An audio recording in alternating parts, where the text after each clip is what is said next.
Black and brown family, we have a lot we have to talk about today. We have a lot we have to cover. Well, not too much. The biggest thing of the afternoon is, and the thing of the evening, it is not the afternoon, it's the evening. The biggest thing of the evening is who is the Supreme Court Justice? Do we know? Well, we know. And so what I was trying to do before I came in here is just try to get like some information, because it wasn't announced till 9, so just kind of running around trying to get that taken care of. What's up, everybody? With Antonio, trying to get some idea, but this will determine the trajectory of your life. Understand something. This Supreme Court pick, you're talking about at least for another generation. And I want you to think about what that means. You're talking about your kids, your grandkids. You're talking about, and even those cases, what you're talking about is, unless they're overturned, they're just with us. And so let me just, I want to see if I have it. Just play a little bit. Of the announcement, and then come back. I am pleased to say that I have found, without doubt, such a person. Tonight, it is my honor and privilege to announce that I will nominate Judge Brett Kavanaugh to the United States Supreme Court.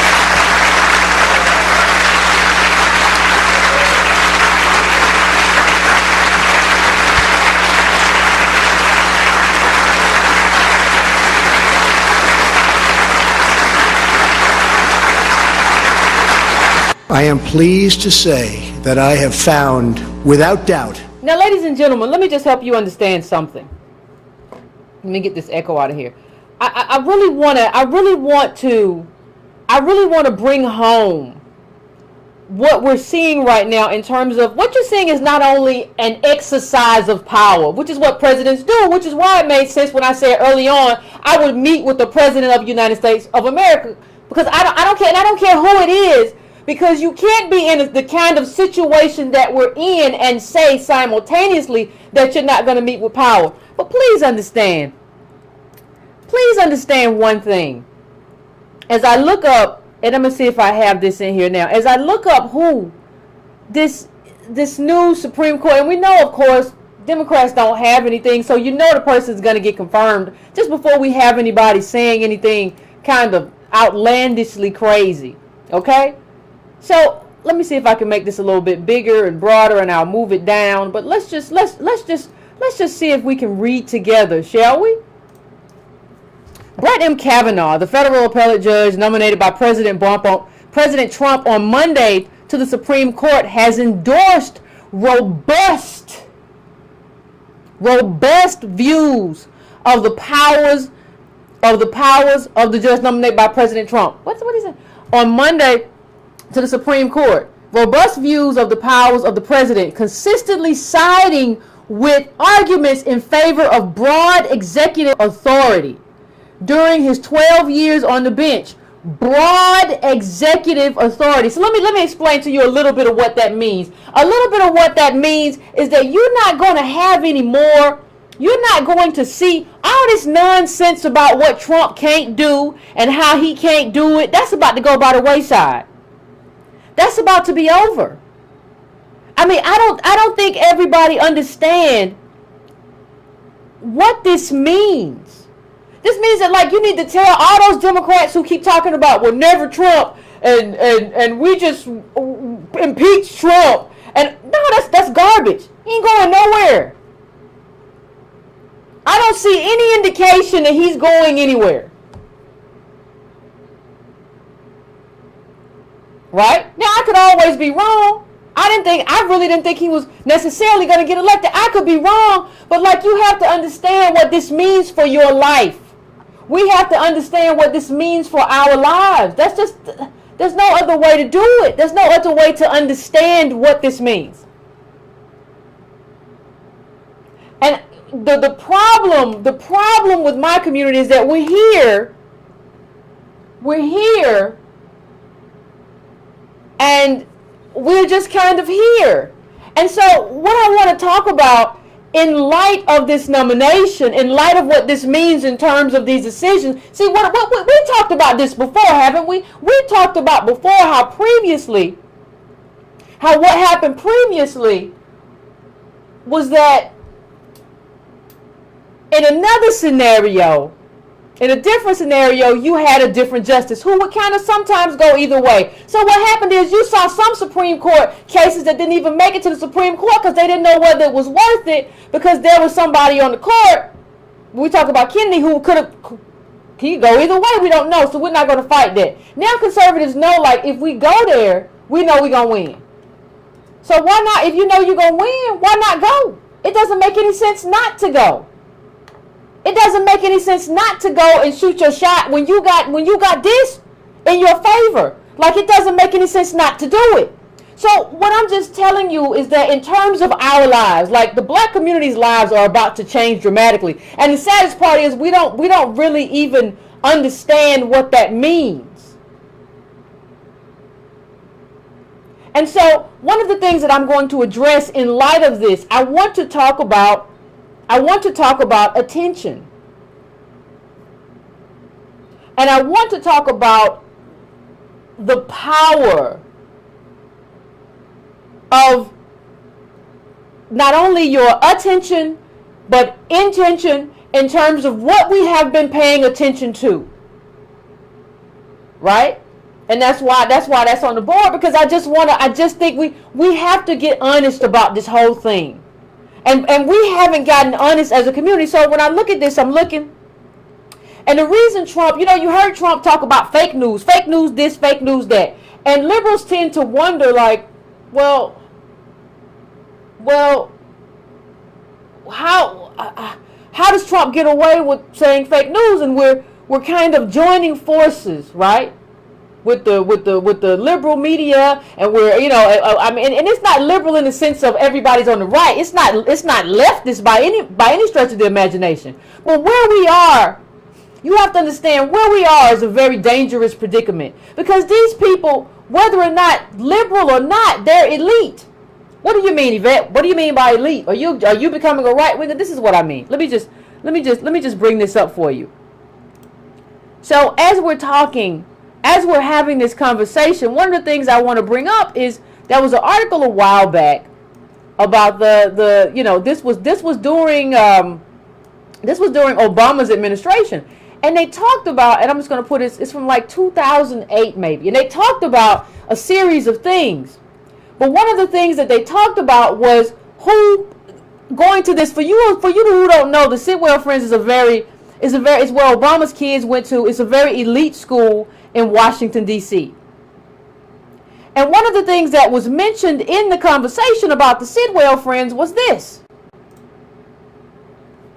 President-elect Barack Obama missed being interviewed by David Gregory. You remember David Gregory before Chuck Todd used to moderate Meet the Press, right?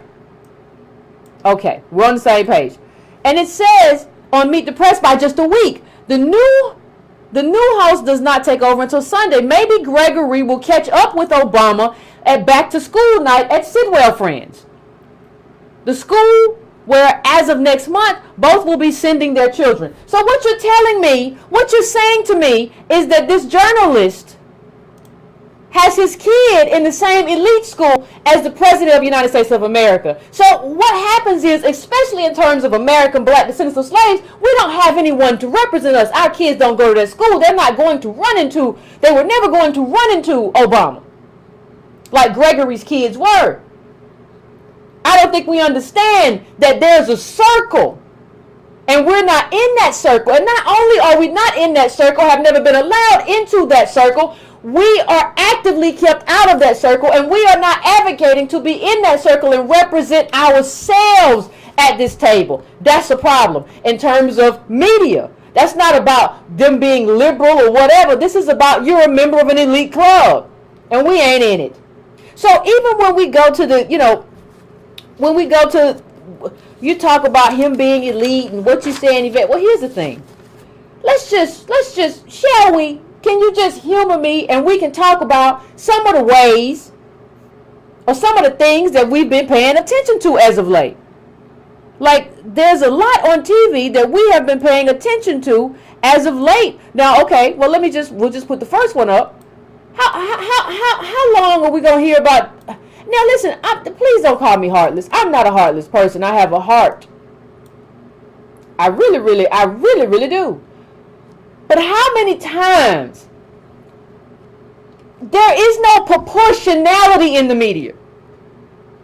So I have to, every time I turn on my TV, I have to hear about these kids halfway across the world who are trapped in a cave. Now, I hope the kids get out of the cave. I hope, I didn't check because I didn't want to turn the TV no more. I hope by now they've already gotten out of the cave. That would be beautiful if they out the cave. But I don't need 24/7 coverage about how the kids are in the cave. That's not something that I require. Well, you know,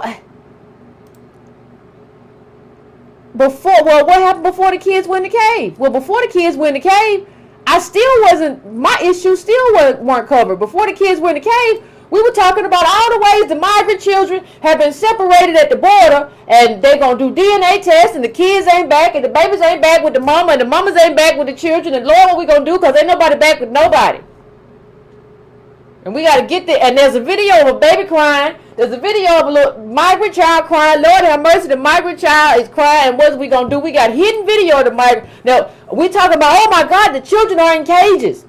There's little black children in juvenile right now. Ain't that a cage? I had never heard anybody say, little American black DOS children are in cages. What are we going to do? Nobody ever said that. Nobody ever advocated for that. So you want me to do what? See, it's not even about doing what. It's about why is this on my news 24/7? This whole weekend should have been about people on the street protesting and being activists in terms of the Supreme Court, in terms of conservatism, in terms of, you know, turning back the clock, in terms of affirmative action, in terms of, you know, the you know, everything that we care about, whatever that is for you in terms of your ideology. But instead what you have is all of this stuff about these people. I'm sorry, these people aren't even citizens. So I can't even hear the stories of citizens because I hear your story all the time. It's fine if you update me. It's fine if you give me an update. You can give me a 5-10 minute update every hour. I prefer 5. And tell me what's going on at the border. And tell me when it's going to be resolved. You don't have to do that incessantly 24/7, because when you do that, it lets me know you have an agenda. Because you're owned by corporations, and corporations, they're the ones, like you have a lot of people who want the cheap labor. You have a lot of people who want the votes. You have the Democratic and Republican Party coming together saying, we both win with more immigration. We both win with a sort of open borders ideology and policy. That's the problem for me. Now, what else did we pay attention to? Let's just go down the list of some things that we paid attention to that should not have made news. Can we go down the list? Let's go down the list. There was a woman from the Congo who came from the Congo in, what was it, 94 or whatever, I don't know, and she climbed the Statue of Liberty on the 4th of July. Well, I had another show planned for the 4th of July, and she was climbing or getting rescued or pulled off the statue that she shouldn't have been on in the first place on the 4th. So everybody's talking about that, and now she's some kind of new hero. And it's very interesting these new heroes that we get among liberals, right? Because it's not the left. The leftist and the liberal are two different things. If you want to learn anything, figure that out first. But it's very interesting, these stories that we get. And they're talking about, and she comes out with her story all planned, and she says, you know, when Michelle Obama said, when they go low, we go high. Now, the first question I have is that I don't understand how you immigrated here, but you are here to determine the direction of the democracy of this country, right? What's left of it. You're here to tell us what should happen at the board and how we should do it and who you gonna stand for. And when you spoke about that, there was another part where you spoke about you were scared that the police was gonna shoot you, and everybody who you mentioned had been shot was an immigrant. You didn't mention any of the black people. So it's obvious to me what you think your access point into this white America, this normalcy is. But here's something that if you really want to talk about immigration and what's going on, I just want to know where you were when this happened. Obama's conflict minerals law has destroyed everything, say Congo miners. Well, Obama tried to do something. Obama spent 8 years mucking up a bunch of stuff. So he tried to do something that he thought was going to help. They said it was supposed to actually strip money away from the people who were blah, blah, blah, blah, blah. Cool. Long story short, ladies and gentlemen, it just drove minors, this policy drove minors into poverty. Now, if I'm from the Congo, and I know this happened on Obama's watch, the last thing I'm going to do is evoke Michelle Obama's name if I'm serious about not only doing what's right in terms of immigrants here, but the country where I come from. Now, why didn't you jump on the Statue of Liberty when this happened? Why didn't you say, Obama, I need you to change this policy. I'm from the Congo. Switch that up. See, I don't believe you. I don't believe half of these people and what they're telling me. I'm telling you, family, this is a con. This stuff that we're seeing and all this fake advocacy and this is a con. We're being conned, and we're being made to watch this news and force these sorts of connections that aren't real connections, and saying that these are our allies and these aren't real allies, and you're forced to watch it, and everything that's being put in front of you is something that is intended to draw sympathy, right? That's how it's constructed. It's constructed to draw sympathy from us. Now, before the woman jumped on the Statue of Liberty and she got a bunch of attention and instant fame from just doing something that was stupid and you had to evacuate. Okay. Before that, what do we have? Well, before that, we had there's a porn star who is connected to Donald Trump, and we got to talk about, she has allegations paid off, and the media is just following it around, and they got her attorney on TV. Her attorney, I think they said he drives a Ferrari or something. That's real working class values, right? What's his name? Avenatti. Avenatti's on TV all the time. I know he's upset by all this Supreme Court stuff because he don't get to be on TV as much. So then I got to hear about the porn star all the time. That's what it's come to.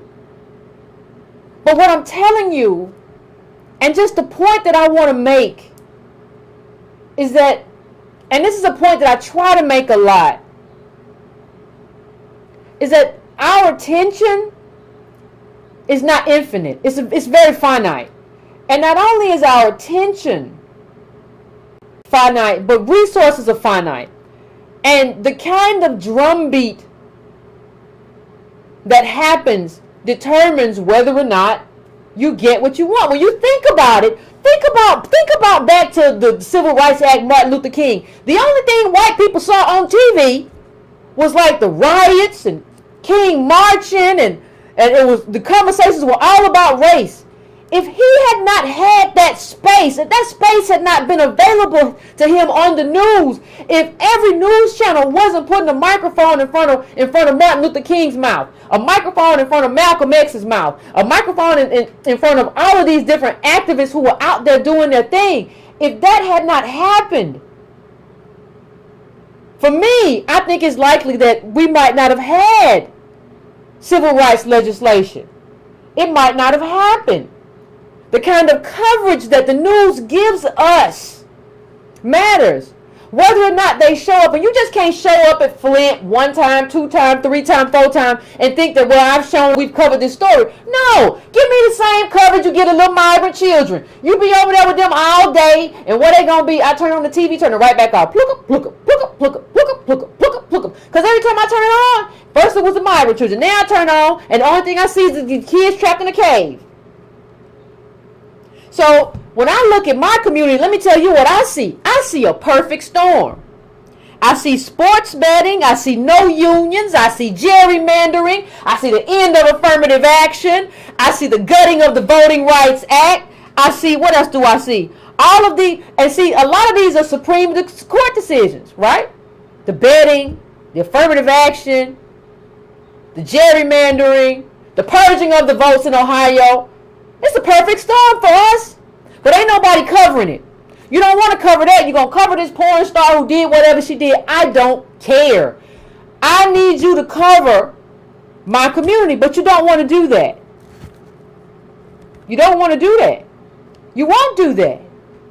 But you think I won't notice, and you think that we won't notice the impact and the impediment of not getting covered by the news.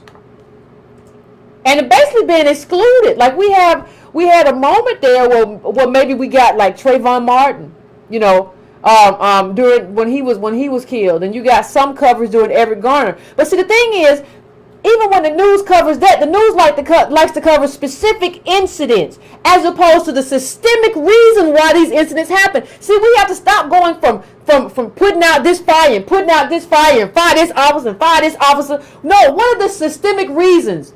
Because they're policing our communities because our communities are poor. What's the systemic reason that we're in poverty? I need you to address that, and address that the same way you addressing these kids in this cave, and address that the same way you are addressing these migrant children. Address that the same way Rachel Maddow goes crazy about the Russia probe all the time. You can't even, it's unwatchable. MSNBC, CNN's unwatchable. I just turn it on, turn it off, see if they change. Every hour. It's unwatchable. So, what I want to do,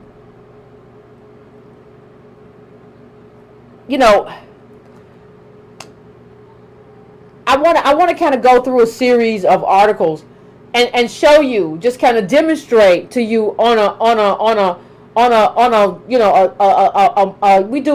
do a lot of macro, and let's do some micro stuff, right? And look at the stories that we're not talking about because we're talking about what we're talking about. Let's look at the stories that are missed. And so one of the main stories, U.S. court, Detroit students have no right to access to literacy. So I want you to just take it in, and it says what you think it says. It says exactly what you think it says. Just read that for a moment and take it in, because students sued and said like they couldn't read. And so the judge says something to this effect. Literacy is, and I thought this was a joke, and I looked it up, and it was real. Literacy is important, the judge noted, but students enjoy no right to access to being taught literacy. All the state has to do is make sure the school is up and running. Let me just, any parents that I have out there, this idea that the government, your child being entitled to be a literate person in this society. I need to help you to understand. Because we've already seen the whole union thing when the unions can't collect fees. So all that stuff that we seeing, all that advocacy, there's no money for it. Right? Okay. So now let's talk about the consequence of your child graduating high school and not being able to read. And the government saying, we don't really have a responsibility to make sure this kid can read.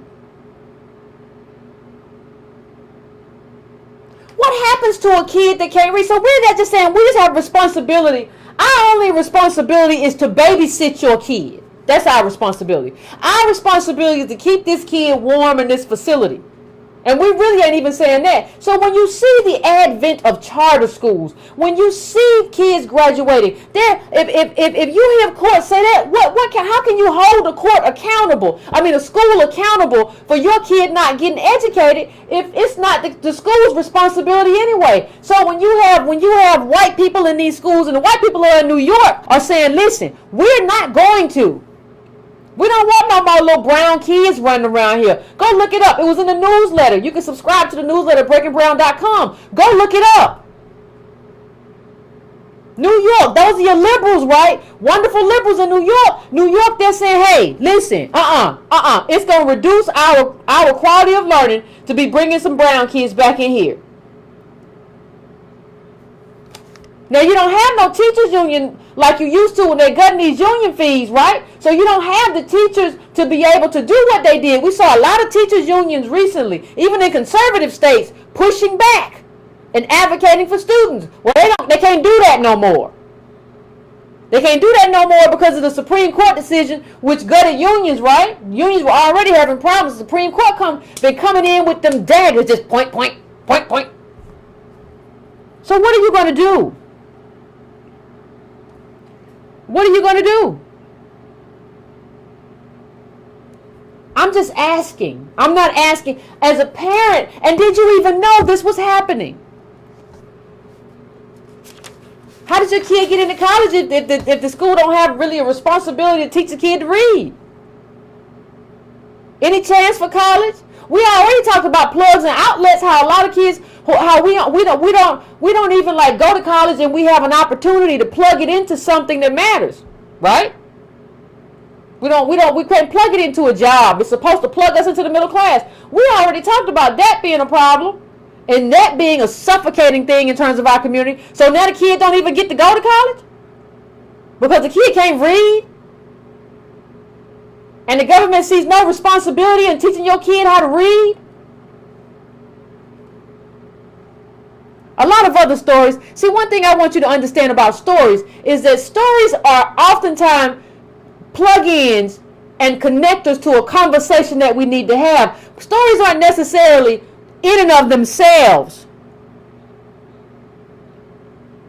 In and of themselves, the end all and be all. We have, they're connectors. They're the window for us to have a conversation. But if the story ain't got nothing to do with you, like the stories haven't had anything to do with us, and even when they do have something to do with us, they're not told from a lens or from a framework that really transforms,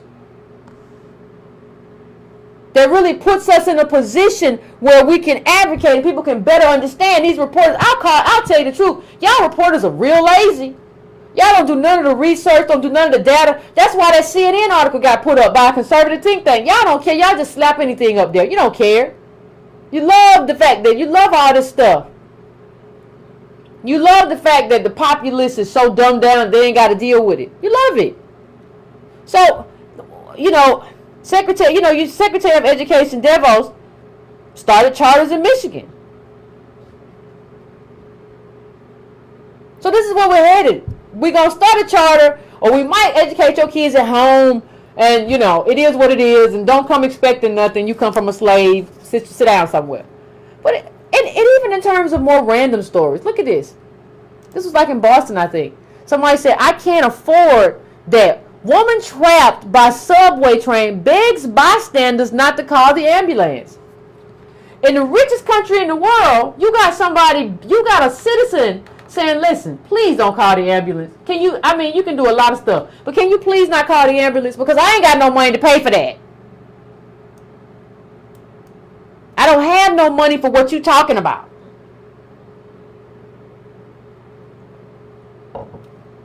I don't have no money for doctors and fees and none of that. And so if this had been a big story, we could have started talking about the cost of health care.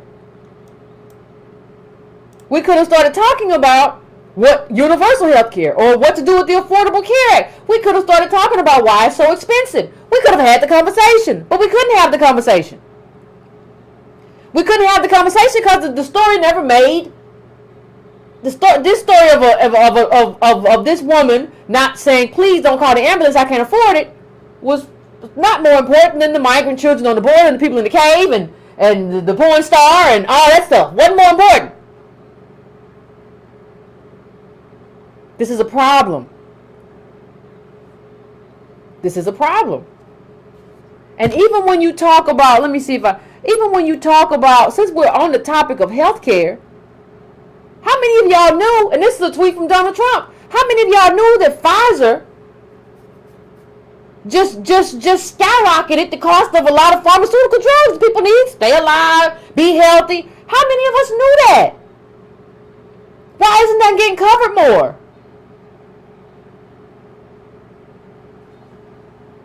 Why? Does nobody see that as a problem? And listen, Wells Fargo Securities issued a report this month that found that Pfizer raised prices on 41 drug products. Let me move this a little bit to the left.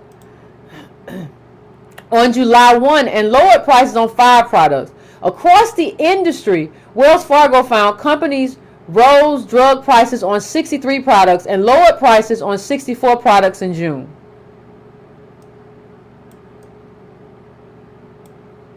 Now you talk about, I mean, how do we not know that? And how is there not a conversation, a national conversation about what they're doing with these prices and how they're manipulating these prices just to pad their bottom line? We're not going to have a conversation about that. We're just going to talk about one thing all the time. There is no proportionality in our news. There is no weighting of what's important and how long, even if something is important, how long do we talk about it? Our media, our reporters are lazy. It's easy to say the same thing throughout the hour and ask silly little questions. Well, I'm so sorry. What are the migrant children going to do? Well, have you talked to immigration about this? And what do they say? Oh, well, report back to us when you know more. Thank you. Reporting from the border is Jim Flockalockalus. It's all very lazy, and it all intentionally obscures life in America for actual Americans. I'm not saying I don't, again, need to know what happens on the border. But I think you can update me. You can give me a 5-minute update every hour. You don't have to incessantly bog me down. I would like some thorough reports about what is going on with actual Americans, where different people talk and propose solutions, and a real reporter, not somebody who plays this role of a sports team. Well, what'd you say? Well, what'd you say? What'd you say? Oh, well, he said this. Do you agree with this? How about you do some actual research of your own instead of just looking like it's a tennis match, huh? Really? He said this. What you say about what he said? Oh, you said he said. That's not reporting. You're just asking two opposing political groups or two different groups who feel differently on a certain issue. What did they say? That's not a reporting, and you're not a reporter. You're just a lazy person. You're just a lazy person who really shouldn't have this job. And that's most of y'all. And so when we look at it, it's so interesting to me because it's so apparent to me what's happening. It's so apparent to me how we're being locked out. It's so apparent to me. Let me put up another image that I'm looking at. Now that was another good article. And it has some, we love the data here at Breaking Brown, has some good data in it. And it was good data, and it went to like the choice that America has made. Like, this isn't something that happens. This isn't something that's fallen from the sky. This is a choice that's been made by the elite in terms of what labor is worth, right? And so look at these two charts, and you'll see, when you look at them, very, very interesting again. One is the U.S. and one is Western Europe. And I want you to look, I'm going to put it to the side, but I want you to look at where these two charts kind of diverge.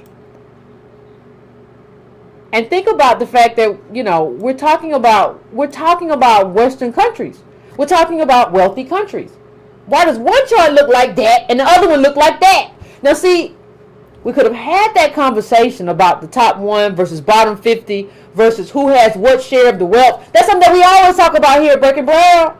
We could have had that conversation on TV in terms of why the top in this country done stole everything. And it's not just the 1%. We've already talked about that. But we could have had that conversation. But instead, we had a different conversation. But here's an interesting quote from the article. It says, American policymakers have chosen to design an economic system that leaves workers desperate and disempowered for the sake of directing a higher share of economic growth to bosses and shareholders. It's a choice. So what they're saying is this is a choice. So what you do is, why don't you bring those people on? CNN, MSNBC? I know Fox ain't doing it. But why don't we bring them on and have a conversation about why you made that choice and what that choice means to us and how we're going to vote against that choice that you're making to kind of relegate, especially DOS people, to relegate us to the bottom because we eat all the trash. We little trash compactor. We're not going to do that. But we can't have that conversation. Let's go. We can go to the next one. This is a big one. When you talk about what we don't know and what we haven't heard about, I'm going to bring this up big because this is important. John Lewis and other black leaders spurn black challenger in Boston. John Lewis and other black leaders spurn black challenger in Boston. Yvette, this is an interesting story. Why haven't we heard about it? Well, we have to hear about the migrant children, and not a little bit. We got to hear about them 24/7. But here is the story. There is a black woman. From what I see, she was born in Chicago to a single mother. And she is running. She's running against this white man, and he's a Democratic incumbent, right? And John Lewis and Maxine Waters and I think Duvall, the former governor, they're all aiding. They've all come to his aid. And are supporting him. John Lewis was at some church. He was at some black church, supporting the white guy and telling, probably it's got to be the black, and telling the Negroes why they should come out for the white man. And here's the problem: I'm not an identity. I'm not a person who does identity politics like that. Like I said, if you are, I don't care if you are a person who has my agenda. If you are a person who has my agenda, I don't care. Because the CBC has failed me in a lot of ways. So if you are a person who is adopting my agenda in terms of what I feel is necessary for black people and my push for reparations, I'm fine with it. But here is the problem. And let me just see if this is up for me. There's a problem in terms of how this was put together. And see, let me just read something to you. It says from this article. You can from the initial article that I just this one right here. I'm reading from. This is what I'm reading from. So if you all want to pull it up while I'm talking, feel free to do that. But it says Representative John Lewis helped change America as a passionate civil rights activist. We got to hear about that all the time. As a passionate civil rights activist before his tenure in Congress. But Saturday afternoon, inside the brick-lined walls of 12th Baptist Church, the Georgia lawmaker made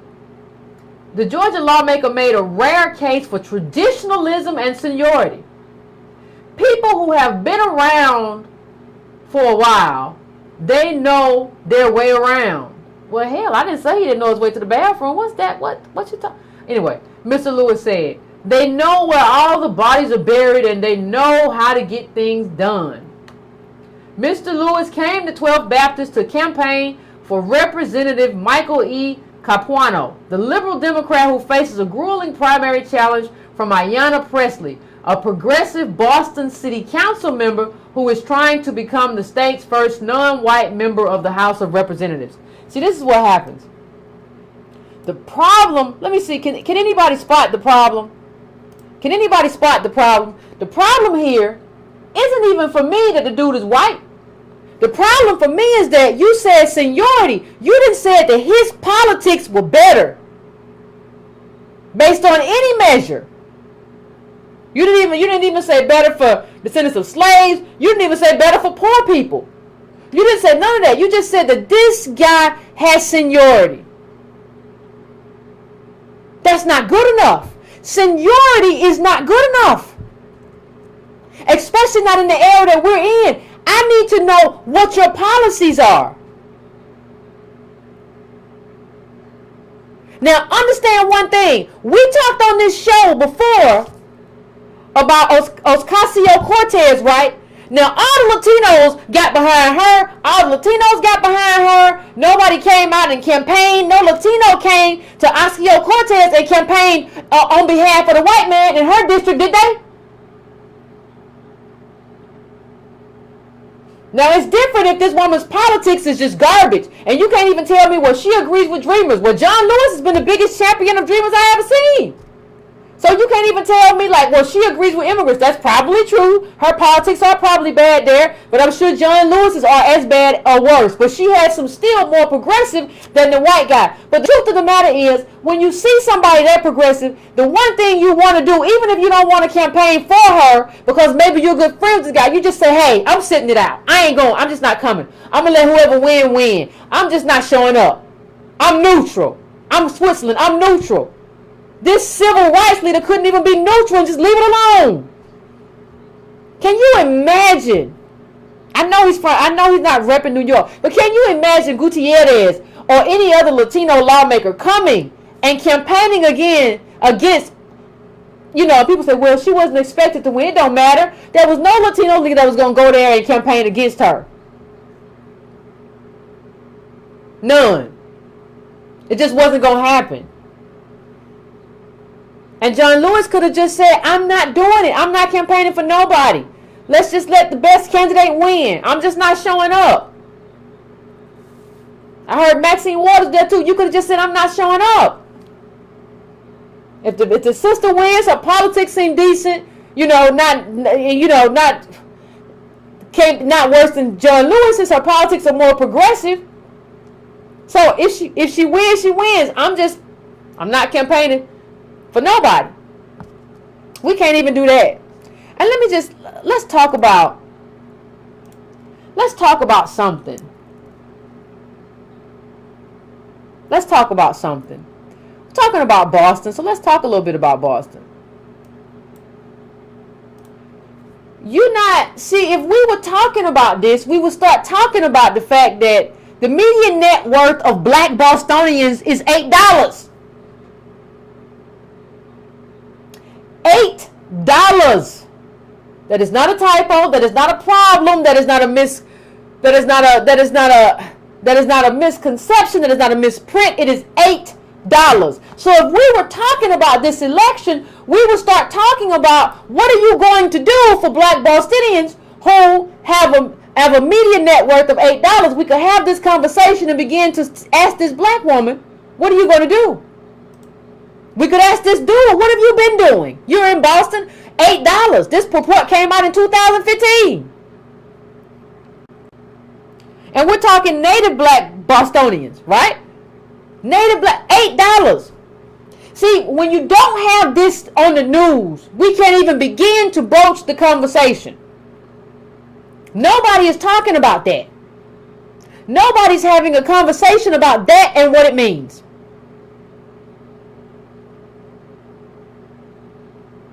And we should ask John Lewis. We should ask the one Miss Presley. We should ask the incumbent. We should ask both of these two people. What are you going to do? Because they have had an influx of immigration. What are you going to do about that median net worth? And let's look at this. We'll just look at the chart. This is Boston, ladies and gentlemen. I want you to take a look at this. I want you to look at U.S. black. I love this was a report, Sandy Darity. And this is for those who want to look up the report. Here is the name of the report, and I'm going to go back to the chart. But here's the report, The Color of Wealth in Boston. So if you want to look it up, you can Google it, you can look it up. But I want you to see this. I want you to really look at this, and I want you to really think about this. And I like the way it differentiates U.S. black. And it's part of a 5-city report. You can look at all the reports. Just look them up. I mean, how many of y'all just like, I want to love everybody. Immigrants, I love everybody. But your kid is at home after college. Your kid is struggling. Your kid is upset because there's no work.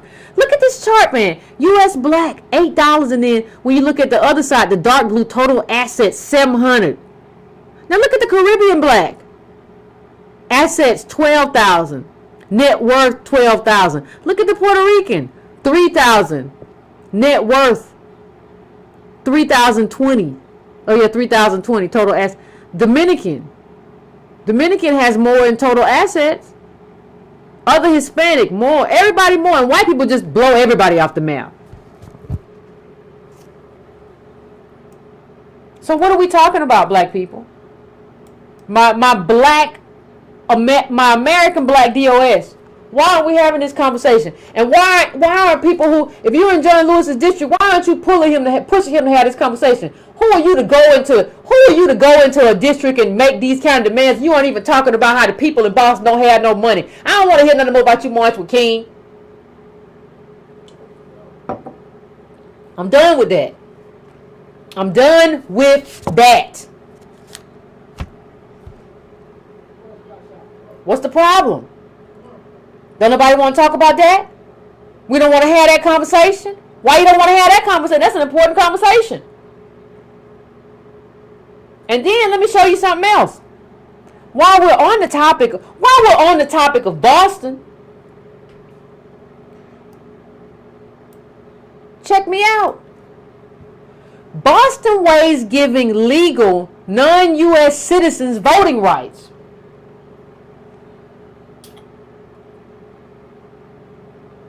I'm going to just let it sit. Boston weighs giving legal. That's a black woman right there. Now, understand. Please understand me. Please understand me. Please understand what I'm saying. You have to understand the impact. See, you have to see how this undermines my citizenship. See, you have to see how my citizenship and American black DOS citizenship, descendants of slaves, was purchased with blood over time. And we still don't have what we're supposed to have. We are the skeleton and the guts of this country, and we still don't have that. Now, it was purchased with blood, and you are telling people that they get to have what we have, and they are not who we are. Not only in our justice claim, but you're not even a citizen. So you're going to give that away? Look at this. Campbell's order for a hearing says Boston has more than 190,000 foreign-born residents, which represents 28% of the city population. It also says non-U.S. citizens paid $116 million in state and local taxes. I don't care. The point is, I don't think, see, the thing is, people are so obsessed with fairness, black people, that we don't understand power. Power means that I don't want to make my vote matter less. And if I let 28% in this door, my vote matters less. Now, I'm sorry if you don't get the vote, you don't get the vote. But I want my vote to be weighted as heavy as possible. I'm not all that interested in who gets let what, where, and you pay tax. No. Because I built this country all the way back 400 years. So my vote needs to be weighted as heavily as possible. And like if I weight your vote,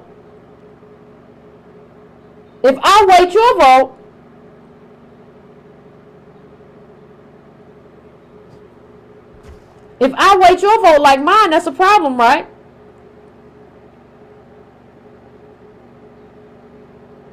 Isn't that a problem? Put up this chart one more time for you. Just in case people who don't see it's a problem. Let's put up this chart one more time.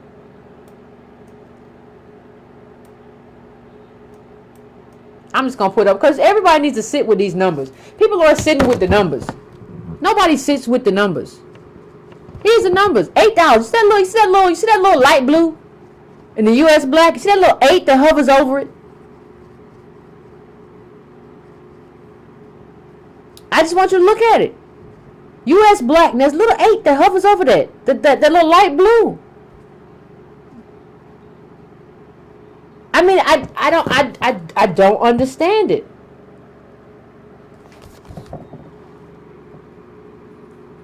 I don't understand it. 8 versus Caribbean black, which is 12,000. Puerto Rican, 3,000. I mean, I look at the little light blue. The light blue is net worth. The dark blue is total assets. Total assets, U.S. black, 700. Nobody's that low. Caribbean black, 12,000. Puerto Rican, it's like 3,000. Dominican, 1,700. Other Hispanic, 15. Listen, I need you to digest that chart. And like I said, it covers like 5 cities. Just digest all the charts. Just digest all the charts. Because the charts are what you need to help people understand what we're talking about. Nobody understands what we're saying or how we're saying it. Right? Or why we're saying it. And you need the chart when people start saying, well, you're just xenophobic. You don't understand. And also, here's something else. When people start calling you xenophobic, put up something like this. Put up something like this. What we see in Denmark, they're basically telling immigrants, you're going to have to assimilate. We're going to take your babies out of schools and put them in our schools. You're going to be punished if you send your kids back to your native country for a long time. We're going to do a lot of stuff to make sure that you assimilate into our country. But see, we tend to think that all of this stuff is Trump is just a racist and this is awful. And I'm not saying what's true or what's not true. What I'm telling you is that all of Europe, all over the world, really, they're having this conversation about immigrants and how to handle immigrants. This is not an American thing where it's just, no, everybody's trying to figure this out. Italy is like rejecting them. Like Barcelona, like, no, I'm getting wrong. No.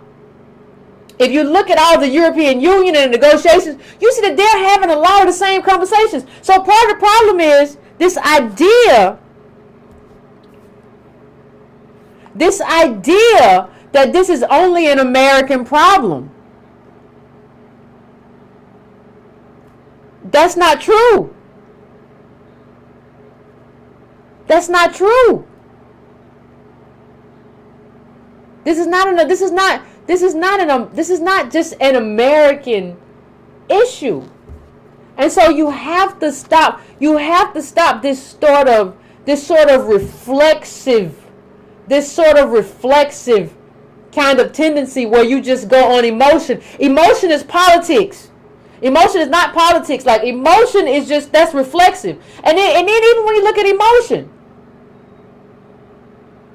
you gotta look at your tribe. Like, it's just us, people. I'm sorry. We don't have no allies. Ain't nobody coming to be one with us. People, everybody uses us as a doormat. We are the doormat into America, and we will happily lay down for you.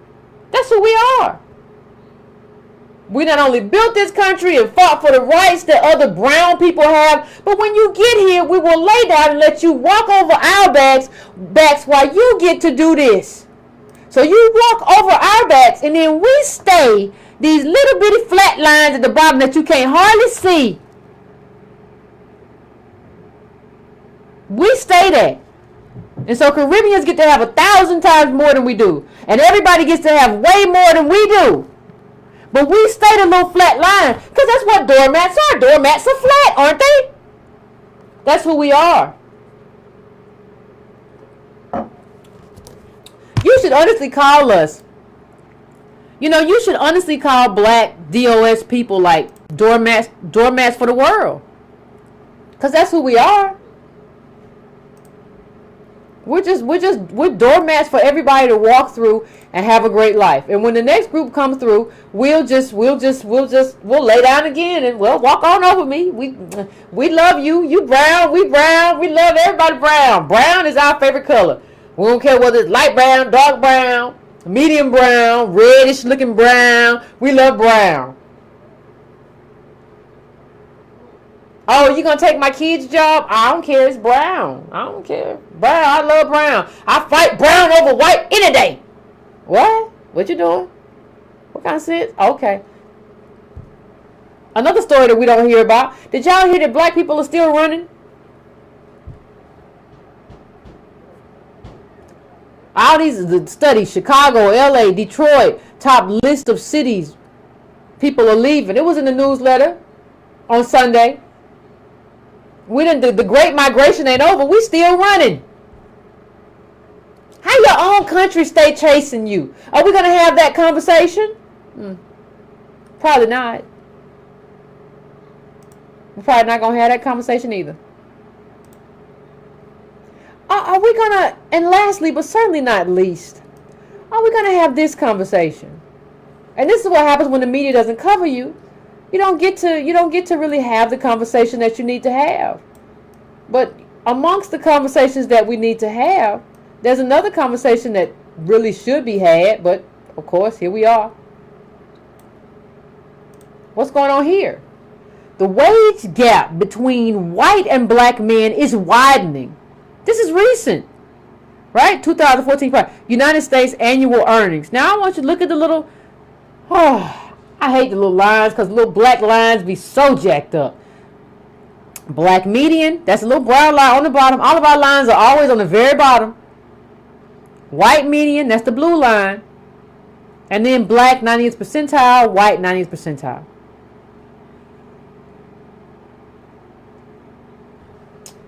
Ladies and gentlemen, this is where we are. The wage gap between white and black men is widening. So you'll have some nincompoop on Madame Noir talk about, I can't get a husband because men just want to do right. What? Well, they don't earn enough for me, and Yvette, what are you talking about? Like, no, like this is what's happening. This is what has happened. But hey, we just got to talk about migrant babies and people in Thailand or wherever they are who are trapped in caves, and we got to talk about Stormy Daniels, and we got to talk about Russia, and we got to talk about a whole lot of stuff that ain't this. We were born here, parents born here, go back generations, but don't nobody want to talk about this. We're not going to talk about anything systemic. And most will talk about the manifestations of this kind of systemic oppression.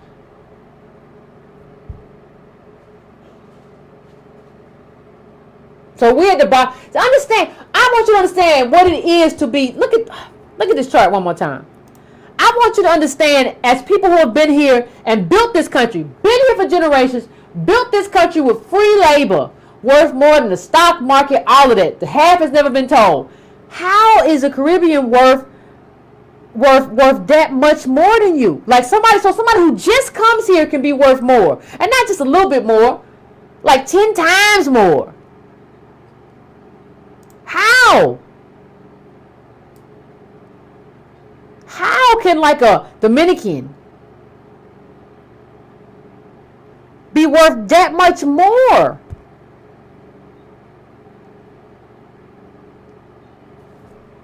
So you look at like the total. You look at like the total assets, right?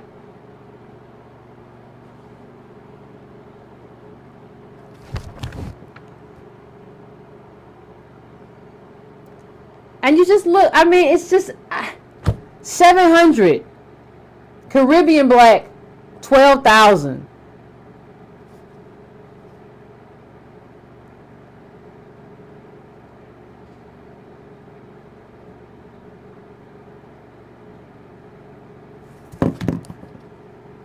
And then you go over to the little light blue, $8, 12,000. How many times more is that? Is that like over 1,000 or something? Like, how many times more is that? Like $8 versus 12,000.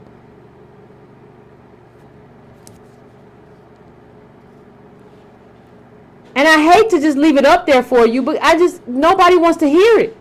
So how do you not? How do you not? Why don't y'all do yourself a favor? You know what I want everybody to do? I want everybody to start carrying a calculator. Just start carrying a calculator.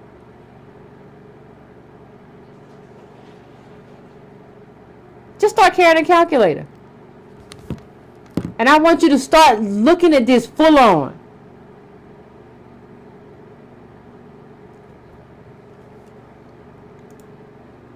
They got savings. They got a community. They got a tribe. And they got savings. We don't have none of that. And we built it. We're the most vulnerable. How do you be the most vulnerable and the most giving at the same time? These are things I don't really understand. So, you know, I'm not even going to go through the incarceration chart. Nope, not going to do it. It's up at The Economist if you want to see it. I'm not even going to do it because I don't want to make myself feel no kind of way. I am going to take a quick break as per usual and then go to the phones, and I just want to hear what you have to say. And if you have something else that was in it, that like should have been in the news, that wasn't in the news, please bring it up. Something else that should have been covered and should have gotten news attention, but didn't get news attention because we were covering everything from migrants to porn stars to everybody else. Please call in and give me an example of that as well. I'm going to give me a couple minutes to set the phones up, and I'll be right back.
What's going on, family? I'm going to the callers. Let me see who I got on deck today. But I am going to 502. I'm coming to you, 502. What's your name? Where you calling from? And what's on your mind? Yvette, how are you doing? I'm doing pretty good. How about you? I'm great. I love the discussion that you're having this evening, and I've been lurking for about a year and a half, and I decided it was finally time to call. The issue at hand, trying to kind of take this on another level. I want to get some of your thoughts on how Native Black American descendants of slaves, NBA DOS, can leverage these parties or leverage our interests so that we're in this game and we can extract what we want. Like, for example, we can, you hear a lot of the rhetoric that gets thrown around by both parties. And you've got the Republicans now doing stuff on social media saying, well, you got to leave the Democrat plantation and you got to walk away and this and that and so on. But we look at what the Republicans are doing with the judges that they appoint and what have you.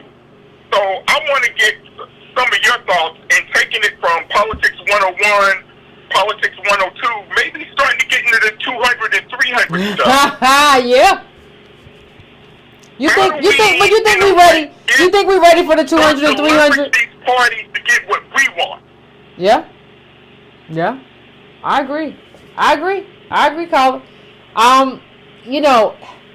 See the thing is, you said 200 and 300, right? And see, part of the problem, caller, is that, like, the Black and Brown family, as it's currently situated, may be ready for some 200 and 300 stuff. But first of all, we got a lot of people who are new who not ready, and the community as a whole ain't even ready for the 100. Like, in terms of the conversations that I have, we're not ready. Like, that's the thing. Like, in terms of the conversation that I have, we're not ready. Bad but true. And so I'm limited by my group, and I know it's messed up because I talk to a lot of y'all. So I know it's messed up to be that way and feel that way. But see, we have a lot of people in our community who are doing a lot of stuff that's just like detrimental. And so when I talk about it, there is some stuff you can do in your own household. Like, there's no reason for you to be talking about how much money LeBron got to go to LA. Like, you don't hear when you hear about Nadal and all these tennis players, nobody says, like, oh my God, did you hear how much he got paid? Did you hear how much money he got? Did you really hear that? You gotta understand that John Lewis, went to Boston and advocated for a white man. And like, he went to Boston and advocated for a white man with a more progressive black opponent. And y'all ain't say nothing. And I don't mean you, caller, but I mean the black community didn't say anything. We didn't pay attention to anything. And that's why when people get mad at me and say, Yvette, what's the solution? The solution is, first of all, everybody need to pay attention. Everybody need to pay attention. We all need to pay attention to what I can't do nothing for nobody. I can't advocate for nobody. I can't lead nobody if ain't nobody paying attention. Because let me tell you what happens if you don't pay attention. If you don't pay attention too, you'll get somebody leading you who's a con artist. Because you ain't paying attention no way. Yeah. Or you'll get somebody leading you who's using you, right? Because you ain't paying attention no way. So they'll just use you and take advantage of you. You have to pay attention to hold your political leaders accountable. So you say, Yvette, be a political leader. Okay, first of all, I don't have enough wind at my back. You gotta be, I can't do that with 46,000 subs over years. Oh, come on, I've been doing this for a long time. And second of all, I need people. Everybody needs people to hold them accountable. And you can't, if you don't even know that John Lewis went to Boston to advocate for a status quo white man over a more progressive black candidate, You know, and then people, like I said, people say, well, she's for DACA or whatever. So is John Lewis.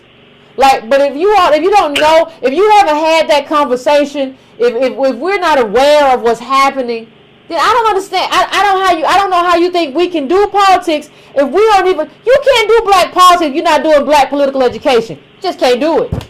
Yeah. But you know how much LeBron got, don't you?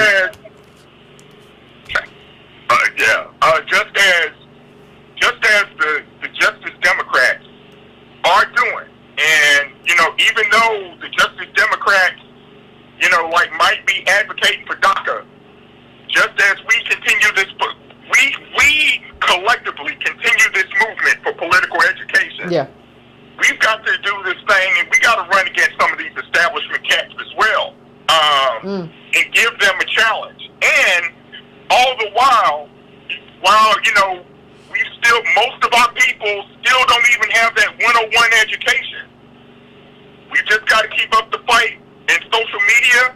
Oh, and you were talking about articles and pieces. Yeah. One of the things that went through social media was a great piece by Chris Hedges on Truth Dig that covered, he quoted quite a bit from Glenn Ford of Black Agenda Report in that article. About diversity? That was slamming the idea of diversity. Yeah. And how basically affirmative action has been watered down into meaninglessness.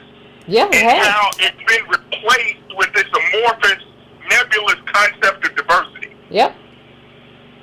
It's affirmative action is supposed to be redress for us. It ain't supposed to be diversity. And what you have with diversity is you get these Negroes who are kind of like when Steve Harvey was doing Strayer University commercials. That's what it is. You just have a group of Negroes who get to be the smiling face of whatever you're doing, who aren't really advocating. So we got a war on all kinds of fronts. We got Negroes like that. Then we got too many like immigrants who just don't have a justice claim, so they don't behave and walk like they have one.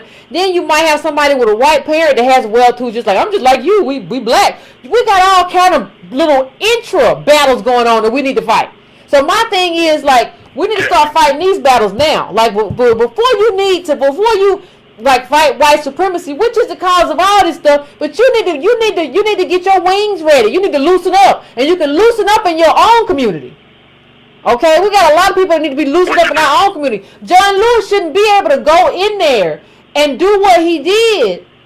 He should have just taken a pass. He shouldn't be able to go in there and advocate against a black woman in favor of a white man and not tell you why and not defend that decision. That's fine. If you want to defend that decision, fine. But tell me what this white man has done specifically for my community that you think she won't do. Tell me about policies. I don't want to hear too much about seniority. I know seniority matters to a certain extent, but it's how that seniority has been used. Is that seniority being used on behalf of my people? If not, then you got to explain to me why this person stick around. Let's not play games, Mr. Lewis. What's the point? What's the point of seniority when all you can do is be ineffective, and maybe the most thing that you can do is cry when you get a chance to like speak in the house.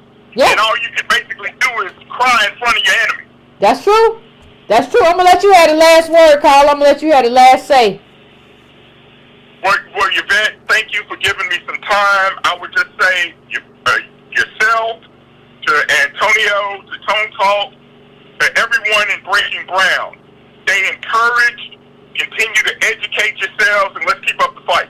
Thank you. I appreciate it, Carla. Yeah, we don't have no choice. Like, people be like, well, I don't, Breaking Brown family, Breaking Brown family, I know some of y'all get a little discouraged. I read my inbox. But like we just gotta do what we gotta do. We just gotta keep doing it. Like I'm not saying you gotta go out and fight nobody, but you gotta keep educating yourself, and you can't let people drop stupidity on your door. And you be like, well, you got a point. Maybe you do. Everybody has an opinion. If you don't get that ignorant stuff away from me. No, I'm not. No, ain't no everybody. This stuff you just dropped on me is stupid. We haven't had enough people saying that stuff you just said to me is the stupidest stuff. And I got something to disprove all of it. And I don't want to keep having to have, if I keep having to have these conversations with you where you just prove to me that you're stupid, we can't be friends no more. We can't be friends. We can't be lovers. We can't be boyfriend, girlfriend. I can't be with nobody as stupid as you are presenting yourself to be. So either you get this together and you got to be serious about getting, but there has to be social consequences and repercussions for having politics this bad. Now, I'm not saying that Breaking Brown family we can't teach you, but you got to be willing to learn. We got to walk away. We got to walk away. Breaking Brown people got to be with other Breaking Brown people because ain't nobody ready. So I'm going to 734 now. 734, I'm coming to you. What's your name? Where you calling from? What's on your mind? Hey, man, this is Stedman from Detroit. What's going on? What's on your mind? Hey, so I see you posted. I caught the show probably like 9:45. Okay. Almost 10 o'clock. So some of it I did miss, but I caught when you brought up. You ain't missed much, about 8 minutes. The growth of schools and how Detroit is, they tried to sue the governor, is what was happening. I'm sure you read it, but just to kind of get everybody up. Yeah. They tried to sue the governor, and essentially the judge ruled, like what you said, that the 14th Amendment doesn't entitle you to be educated. And that's the equal protection amendment, right? That's the equal protection, that 14th, right? But go on, I'm sorry. Yeah, right. And so, looking at that, and then you did a show, I think it was 2 weeks ago, we're talking about something similar with the DACA kids or the immigration kids and stuff. One of the things I wanted to say, because you talked about it a lot today, was the shift in like political parties and how John Lewis is going there advocating for, I guess, a white man who doesn't have progressive policies. So it's not just that he's white, but he doesn't have good policies for black people, black DOS people. And Maxine Waters, and the thing that I've really been thinking about a lot is the Democratic Party has hitched a cart to a new mule, so to speak. Oh, you know what I'm saying? Yeah. When you look at the big shifts in the 60s, when Democrats started shifting with Kennedy to the Democratic Party, we were the deciding factor in elections because it was mostly just white people and black people here. Mm-hmm. Yeah, absolutely. So what I think what those parties have started to realize is that there's only going to be so many black people, but you got Mexicans and Hondurans and all them and Caribbean who can keep coming over here. Yeah. Where DOS black people are limited, Yep. Our social situation, we're not increasing in numbers. We're not going anywhere, but we're not increasing in numbers. And so it's more advantageous. And the door is wide open. The door is wide open for everybody else. Rainbow Brigade Party, Yeah. Instead of trying to pass meaningful legislation to help the people who really are owed something, you could be the party of the new immigrant. And so they just kind of throwing us away because we don't donate anything to their political campaigns, and because of the way our society is set up overall, we're not able to climb those levels in society to be meaningful, to have any kind of financial power. So we don't have nothing to offer them, and so they don't offer us anything in return. And as far as even like what you're saying, when we essentially are doormats. Now this might be controversial, what I'm about to say, but this is one of the bigger reasons why I had to leave the Christian faith, and I haven't picked up any new ones, so I'm an atheist. But I couldn't wrap my mind around how I prayed and invested energy and time into a religion, into a being, into a deity, one that was given to me from slave masters. So I couldn't really understand how a slave master would be willing to, destroy my body, but have a consideration for my eternal soul. One, and two, I couldn't see any real progress as far as what Christianity gave me or my community. Now I still understand that there's black church should be an opportunity for black people to express our autonomy in various ways that we are not in the wider society, but it's not. Usually it's a Ponzi scheme, pyramid scheme, where pastors are getting rich, or and so. Well, here's what I'll say. Let me just say this real quick, caller. One of the things Reverend Kevin Cosby gave me, I talk about doing a lot with St. Stephen's. I talk about Simmons College. One of the things that was given me, like, during that period when I was like the history of kind of like black radicalism in the black church. And I credit him with giving me that gift, because you think that there's no home, because it's not about like the God isn't advocating. It's like, what is the formula for advocating for us? And there is a formula, right? There's a history of like black radicalism and black liberation, right? But the problem is that the church has been co-opted by a bunch of people who are just out for like money. And so for me, what I see is there is a need to take back the church. Like the church and institution. I don't think the black church is going anywhere.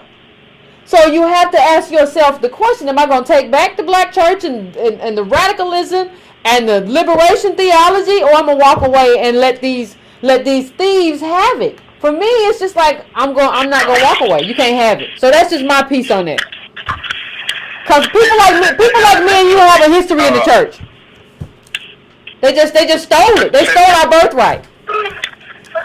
Right. And so I have wrestled with that, with black radicalism. And like I said, I mean, black church should be a different place than it is today. Yeah. And like you were saying, a lot of it is just charlatans. I mean, people who are in it for money. Yeah. They want money, they want fame, they want Gucci, they want Bentleys, they want to have, you know what I'm saying? That's the stuff they want, and that's the easiest way to get it. And again, it takes advantage of needy people. Like, and it goes back to even when you have conversations about black people not really having the necessary components to be good capitalists, because we usually are sympathetic to other people. Yeah. We usually have feelings as it For pertains people, to what yeah. other people are dealing with. So it's not something that we can easily do. I can't easily take advantage of another person who's poor like me. Yeah. You know, who's dealing with something like me. And so I have thought about that. I'm not like so anti-church that I wouldn't go. Now, definitely, in Detroit, there are a lot of things that I'm in the blueprint stage for trying to build up, as far as like maybe some after-school stuff, especially in light of this stuff with the high school or the education system in general. And like different things I want to try to organize, but you know, it's just it's. I understand.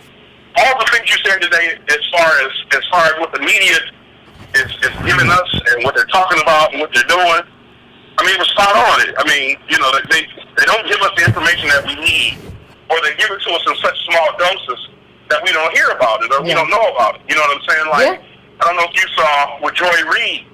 I guess a couple years back, she tried to do a story on MSNBC about I can't even remember the guy, Russell Simmons, molesting somebody or his sex charges, and they actually, you know, told her to drop the story. So, I mean, even in those instances, they're not putting that stuff out. And Joy Reid is, I mean, you know, in the last couple of years, she's really been doing a lot of trash journalism. Yeah.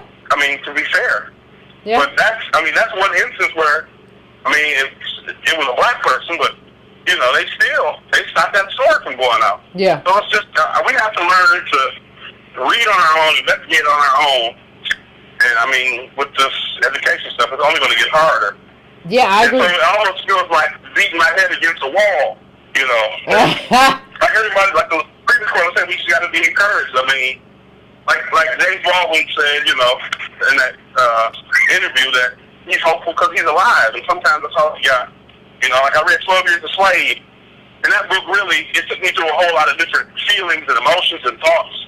But at the end of the day, you survived that, and so if we can survive that as a people, you know, we have to at least take some kind of solace in that we're survivors, that we can make it. And I thank you. It's hard, but I agree, Carl. Thank you. I'm gonna let you go, but I appreciate the call. I think. Listen, like I tell people all the time, like the fact that we are here as descendants of slaves in this country, given what our ancestors, and we have white ancestors too, I'm not saying we don't, but given everything that's happened, and given like where we come from, it is a miracle. It's just a miracle. Life is a miracle in and of itself, but the fact that we are still here, the fact that like sometimes I go outside and I see black people driving down the street, and I'm like, that's a miracle. That is a miracle. It's a miracle that we weren't genocided away. Like there is something special happening here. There is something special. And so that's what I see. And so, but the abdication of like who we are or the shame of it, like it's problematic. So I'm going to go to the next caller. I'm going to go to 941. 941, what is your name? Where you calling from? And what's on your mind?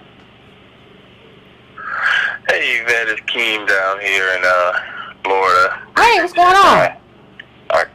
All right, now I called about a week or two ago about our black block vote movement we have down here. Okay. I'm happy to say next week we have our first debate. Oh, okay. Like I said, we've organized and the candidates answer to us. We have our questions, and this is a collective effort in the black community. Amendment 4 in Florida is going to be a big topic, and that's restoring felons their right to vote. That's going to be a big one. Affirmative action just now, that's going to be a big one.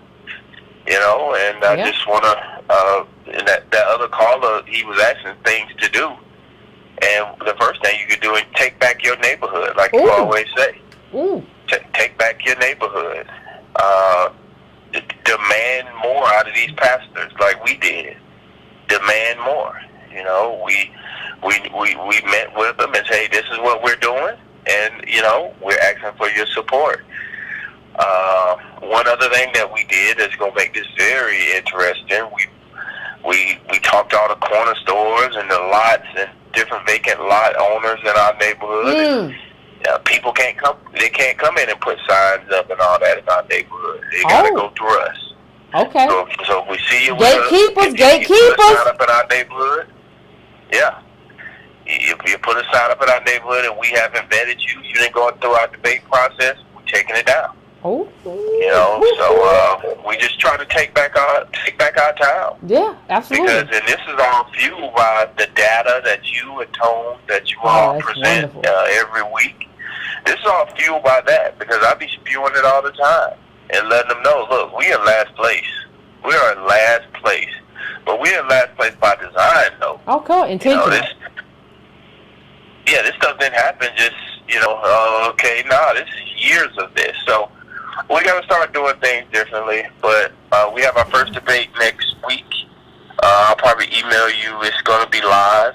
Well, we got media. The media is going to be there. We'll probably put it up on YouTube. All right, I appreciate it. I appreciate it. Send me the link or whatever, and put the title in it. I appreciate it. Yeah, I think that's what see nobody wants to do. Thank you, caller. I appreciate it, and I'm happy that we were able to inspire that. But nobody else wants to do that because see what he's talking about is work. Don't nobody want to. We don't really want to do work. We want to do magic. Black people don't want to do work. We want to do magic. I'm gonna be a millionaire. I'm gonna invest in this thing here, and I'm gonna be rich. I'm gonna go get a Bitcoin or a cryptocurrency. I'm gonna be rich.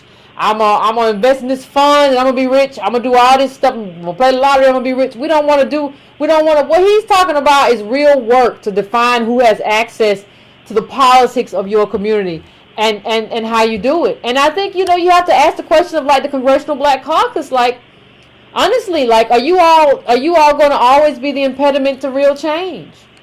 You could have just stood out of that election. Why are you standing in the way of like new black progressives?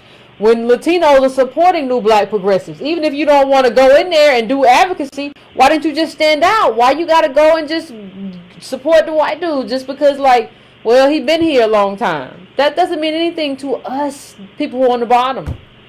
So I want to go to my next call. I'm going to 646. 646, what's your name? Where you calling from? What's on your mind? Cut down your background for me. Hello? Hello? Gotta go, caller. Gotta go. I'm going to 973. 973. What's your name and where you calling from? And what's on your mind? What's going on? New Jersey. What's going on, New Jersey? Hey, I'm good. I'm good. It's just real interesting. It's because I mean, that, with the information that you guys are giving me, I mean, I find myself, I might be at a party, and some way, somehow, we allude to the conversation of what's going on in the black community. It's like it's like really no escaping it. And then while we're trying to basically get to the truth, there's just so much noise. Just like you guys talked about the CNN report. You got internet publications that constantly pitting black men against black women. Yep. Just the other day I was in the somebody's comment section. I got blocked. I was defending you when you basically brought up some questions about the Latino politician. And it was legit questions, but for some reason you was called a hater for vetting this, for trying to vet this woman. Yeah. You know what I'm saying? Should have been done a long time ago. I shouldn't have had to do it. Yeah, so I'm just like, with all this noise, even when you was on Twitter the other day, and it was funny because you brought up Cory Booker, and I grew up in Newark, New Jersey, and Cory Booker basically used Newark as a doormat to get to where he is right now. Newark was like the Trojan horse for him. So he basically went in Newark, used it for what it was worth. It wasn't a camera that he didn't shy away from. I mean, this guy running up like he Batman, tackling robbers. He's 40 robbery attempts, but some way, somehow, the news media is always there when he's doing it. So, that dude was a plant. So when you said that, keep that, when you said something about keep that sunshine away from the White House. Yeah. He was talking about positivity. Well, everybody needs a little sunshine or some weirdness. You can go check his Twitter timeline from sometime last week. If you don't keep that little ray of sunshine away from the White House, all you got to do, if you want to be that to the world, then show that to the world. Cory Booker, go somewhere and sit down. But go on. Yeah, I remember the tweet talking about. Go somewhere. Yeah, but like I said, he used Newark as a stepping stool. And even when, and like I was this week and real fast, I'm talking to a sister, and she's 50 years old, and she's like, I'm just meeting these guys, and they just ain't got it together. So I had to hit her with the data. I'm like, sister, are you not looking at what's going on in our community? Like, you're working in corporate America. How many black men are you working next to? But now when you're trying to look for a suitable mate, and you're meeting men who just came out of prison, in and out of jobs, don't have their own place, 30, 40, 50 years old, still living with somebody, a mother, a sister, a grandmother, and then, you're questioning, why you can't find a suitable mate. So I'm like, listen, we're not doing good as a people. So we had that conversation. She took what I said into consideration, but playtime is over. It's obvious. I mean, the writing's on the wall. Like, we are not doing good as a people. Yeah. And these are the conversations that I'm having. If that's making a difference, but any chance I get, I'm having these conversations. Yeah, absolutely. No, I agree with you. Like, I totally agree with you. Like, why don't you, but the question for me is, why don't you look and see why there are no black men there before you start looking for a mate? Like, it never occurs to you before you start looking for a mate to see, like, there are no black men here. Or is the assumption that they must have did something not to be here? See, they're not like me. They didn't do. That's a problem. And that's a problem in terms of how we view. A lot of black women, like, I think some of us, too many of us view black men through the lens of white people. Where if he ain't here, he must have done something. If they in jail, they all must have did a lot of stuff to get locked up. That's the problem. Too many of our men are criminals. Go ahead. I'm sorry, Carl. Real fast before I go. Now, mind you, this woman she just turned 50 years old. She's divorced. And this where the data comes into play. So she says, her husband just wasn't ambitious enough. She went back to school. He was making $50,000 a year. So, he just ain't, he just wasn't ambitious enough. I'm thinking to myself, I'm like, sister, you're 50 years old. I mean, you got a man that works. Well, first of all, hold on, you 50. We don't have a benchmark. You 50. You are 50. You're on the back end of your life. You're 50. But go on. Yeah, but this was the reason in other things, but I think it was solely financial that she got a divorce. I'm just like, but again, I mean, I had to hit her with the reality of what's going on in Black America. So if you got a man right now that's making $50,000-$60,000 and you can't work with that, I mean, come on. I mean, and what, like, hold on, like, and the thing is, the most disadvantaged group, people get mad when I say it, I'm just going by the data, whether it's incarceration, not getting jobs, earnings, especially when you add incarceration into earnings and how people, these dudes in jail ain't making no money, it's Black men. So how do you, like, these are the most disadvantaged group. So how do you then not even see that disadvantage and, like, you not see your advantage in terms of even affirmative action? You're a woman and you're Black. How do you not see that, and how do you not extend that? And then this woman that you talk about, she's 50 years old. You know, she's 50 years old. Like, I don't even think we understand, like, how life progresses. We don't even understand stages in Black America. Like, you're 50 years old. You're not gonna find. You think you're gonna find something new? You think you deserve to find something new? Like, look for somebody who, listen, Black people. Ain't nobody. We're at the bottom. Ain't nobody got no money. Find somebody who, when you turn over in the morning, is just genuinely happy to see your Blackness. Like, that's it. Like, not somebody who's necessarily, like, I understand, like, you know, I want everybody to look for work and be gainfully employed. But just find somebody who loves you and is willing to weather the storm with you. Because the storm is coming. Everybody got family that's going to come and try to get stuff. They ain't never cared about politics a day in their life, but they coming now. Find somebody who is willing to weather that storm with you. Stop all of this stupid stuff and where you act like and pretend like you ain't slaves. You don't have any barometer from which to measure yourself. You're not 23 or 25 or 27. Stop talking about like you sexy at 50. I'm still look good to who? You 50. It's a new crop of 21-year-olds that come out every year. You don't understand that? Like, this person is working and hopefully they love you and they care about you. That's what you need. Who asked me a silly question? Anyway, so thank you, Carla. I'm gonna let you get the last word though. All right. The last thing I just wanted to say, like I said, I had the conversation with her. I had a conversation with another sister, and I just basically used one word. I mean, toxic ambition.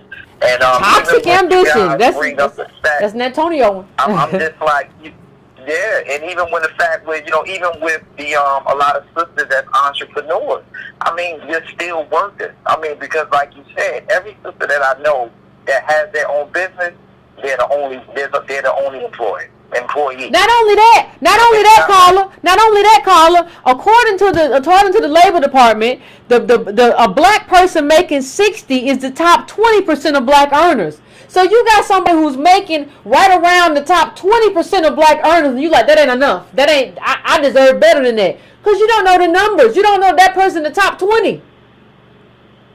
And you don't know the person, the man that you're with's in the top 20% of earners, and you talking about I deserve more.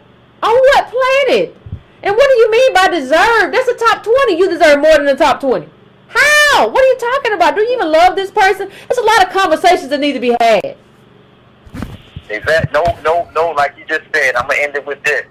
No political education. We gotta bring everybody up to speed to get the ball rolling. Yeah, I agree, Carl. I want to thank you for calling in, but I agree. Everybody gotta get brought up to speed. It's a lot of problems. It's a lot of stuff that's going on that ain't right. 503, I'm coming to you. 503, what's your name and where you calling from? What's on your mind? Hey, what's going on, Yvette? This is Quentin calling from Portland, Oregon. What's going on, Quentin? What's on your mind today? I know you called before. What's up? Oh, shoot. I was just thinking about what you were talking about in terms of the news that isn't getting any coverage, the things that are going on in Black America. And a couple of weeks back, the main thing that came to my mind was, Native Black DLS health and how that's not being talked about. And even before I kind of knew about these different distractions and things that the media puts all over the place to keep us from focusing on American issues and more specifically DOS issues, Black American health isn't talked about much. And you posted an article in the newsletter a couple of weeks back about Baltimore and how in the poor areas of Baltimore, you know, African American health or Black American health in those areas, and how, you know, the trauma, the psychological damage, the stressors and different things like that that go on, as well as having, you know, the food deserts and the lack of nutritious foods and obesity. And, you know, it just really, that area in our community, I mean, that the health aspect, it really goes untouched and untalked about.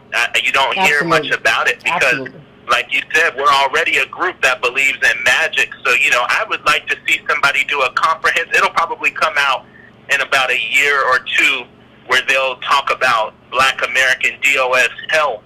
And I mean, the wealth statistics, the incarceration statistics are bad, and I'm certain that the health is, you know, in peril as well in terms of obesity, HIV. I watched a video about the HIV epidemic in the southern United States and different things like that. So, you know, nobody's talking about our health, and we don't have I don't see anybody really in the forefront dealing with that. Me either. Yeah. I haven't heard it either, caller. I haven't heard it either, but I've seen a lot of articles. Like, the newsletter article I put in there a few weeks ago, but I've seen a lot of articles about how our health is impacted, especially in you know, poor urban areas, but even in general, in terms of how not only these poor services that come from like systemic reasons, but also how like our health is impacted by just like race and racism over time. Yeah. And another thing too is here in Portland we have, you know, we're one of the most rapidly gentrifying cities. They've completely gentrified the used to be Black community in Portland, and right now they have the agency who did it. I think it's a citywide agency. It's called Prosper Portland, and they're trying to do some type of redress for intentionally forcing African American families out of traditionally African American neighborhoods. And so they've allocated $32 million to a particular area. This is just one of the projects. There's several of them, but I've been showing up to the meetings. The oversight committee is majority Black DOS, and I think there's like one Asian lady on there and one Native American guy. But I have been going in there and talking about the people of color scam and how they use that, because they're allocating the funds to not only Black Americans, but they're also saying people of color in general. So they had a breakdown of the statistics, and now that, you know, I've been watching you a lot, I look at the data more. And that article you posted about the Washington Post, where we're the only group whose income has declined. Yeah, I remember that one. That's what's going on in the neighborhood where they're allocating the funds. Black Americans it's a huge disparity and downward mobility, and our income is going backwards. And they've given Asians like 38% of the funds that have been distributed thus far. Asians doing better than white people in a lot of like. What are you talking about? Yeah, and so they've given them almost as much money they've given up. And my whole argument has been that we're not all situated the same economically, and that was my community's failure. You know, that's what you guys did to my community specifically. So I've been going and being an advocate. There have been, last time I went, it was just me. There's a meeting this Wednesday that's coming up. I don't know, you know, how far I should go with that, but I was going to go again and kind of stress it again and keep, you know, talking about it and saying stuff to people. I got to talk to, like, the person who's higher up on the committee and stuff like that, and it made them change.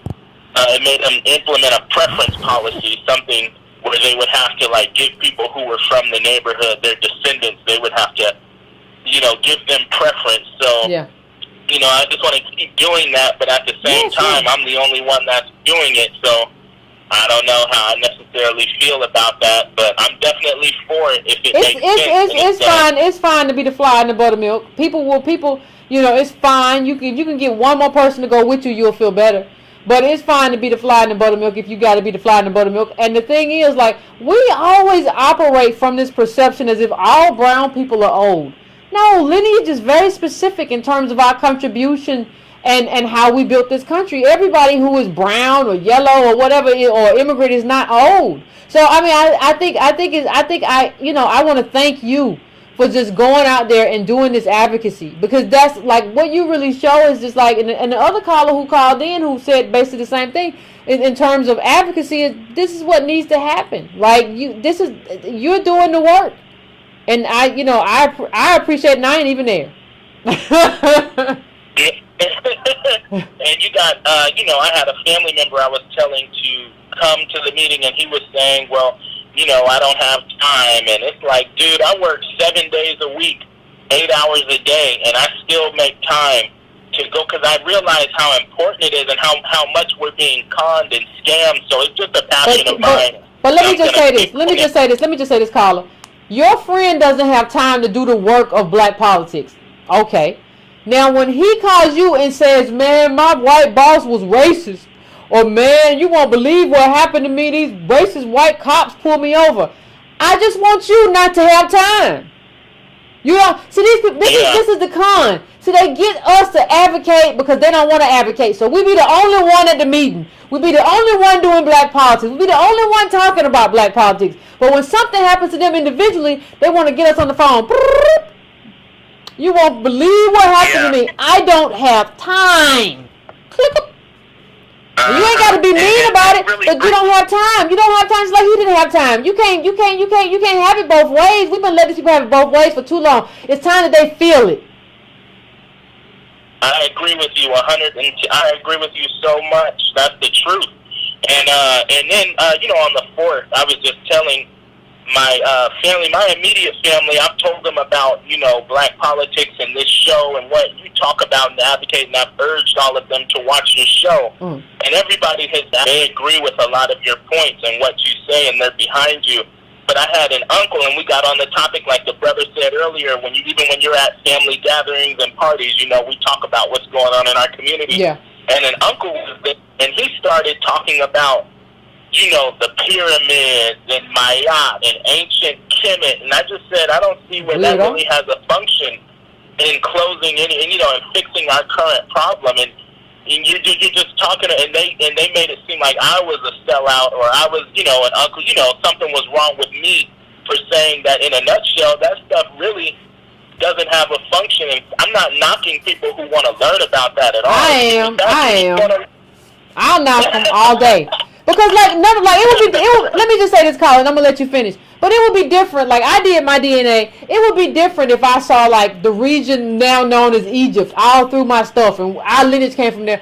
We don't come from Egypt. We come from Benin and West Africa. What you doing? You're just wasting your time. And like we don't even want to tell these people that y'all are weirdos. Like all this Hotep stuff. Like you're just like a really weird person who just like wants to have some type of empowerment through this belief that you somehow come from some type of king and queen in Egypt. You're just a really weird person. And when I see people like that, I just back away slowly. Whoop, gotta get away from you and never see you again, because you're just really you have become unhinged in some way over time. But I'm gonna let you finish, Carl. I'm sorry. Yeah, I showed him no mercy though either. And I told him, I said, even that guy who owned the food carts, the Egyptian guy who assaulted the black lady in Portland, he was in Egypt, dummy. Like, I mean, how do you explain that? How can I go there? If I go there right now, you see how they'll treat me as a black American. They'll call me slave and, the N-word, and throw stuff at me, spit at me, probably, and even Libya. And it's just, like you said, they're just really, really weird to sit there and stay hung up and fixated on that. And the African immigrants are showing you hostility and showing you that they don't really want any parts of you, and yet you're sitting here fixated. That doesn't have a function in fixing the over 752,000 black men who are incarcerated, the 30% of black kids who are over 30% of black kids who are in power. I mean, it means nothing. That's what I said to him, and it sounded kind of harsh at the time. I just said, what you're talking about doesn't mean anything at all. And everybody else was agreeing with me, but I had that one uncle who and that's why I don't, extended family, I'd rather start with my immediate family in terms of black politics and then branch out, because, extended family is not my priority as much as immediate family. But that was all. No, I appreciate it. I appreciate it, Carla. I appreciate it. Thank you for that. Yeah, like we gotta stop. Like, see, the thing is, we give these people a lot of quarter. So let me tell you what happens with us. These people come around us, and like we just stop kind of talking, or we'll just be like, "Well, I hear you," and we'll just ignore them. See, I'm gonna do one or two things. Either I'm gonna confront you and tell you I think you're real weird, or I'm gonna just leave you. I'm not going to sit here and listen to your Egyptian king and queen garbage. I'm not going to do that. Now, either I will walk away from you, and I will walk away from you while you're talking. I'll tell you another thing about Egypt. You look around, pew, pew, I'm gone. Or I'll just tell you, like, the stuff you're talking is real. You might want to seek some therapy or something, because you are anchoring yourself in, like, a country that has nothing to do with you and doesn't really want anything to do with you. So, like, you might want to, like, take care of your mental health. That's what I'll do. Now, but you can't be around it. You can walk away if you want to, but you can't just let these people talk. You can talk by yourself over there. And everybody who's talking to him, y'all can all talk to him. Y'all can all talk to crazy uncle over there in the corner by yourself. I'm not interested. So you can't talk to me and crazy uncle. Either you're going to talk to one of us or the other of us, because I'm gone.